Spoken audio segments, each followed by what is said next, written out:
let's draw Songbird from Marvel Comics. Songbird made her first comic appearance at Marvel 2-in-1 number 54 in August of 1979. It was made by Mark Grunwald, Rolf Macchio, and John Byrne. Melissa Gold had a hard childhood, being raised by an alcoholic and abusive father and her mother running away after committing a robbery. Melissa experienced extreme violence and bullying because of this and ended up running away from home just like her mother. Melissa then resorted to a life of crime in order to survive on the streets, but ultimately she would get arrested after being set up by her boyfriend in a robbery. But in prison, Melissa would find herself being asked to join a group of cybernetically enhanced wrestlers called the Grapplers. Melissa then had her vocal cords electronically enhanced, giving her the ability to give off high-pitched frequency screams.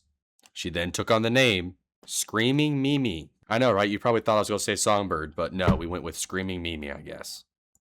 But eventually the team would dissolve and Screaming Mimi would go back to living on her own. Being lost and having nowhere to go, she eventually found herself being intertwined with Baron Zemo. She joined his Masters of Evil and ultimately became a pawn in his group of the Thunderbolts.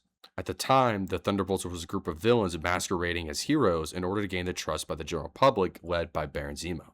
But Melissa actually came to enjoy the charade of being a hero, eventually taking on a new look and a new name under Songbird, which is just such a better name. Songbird is one of Marvel's most underrated female characters, and I hope that today we made something worthy for Marvel's Sonic Screamer.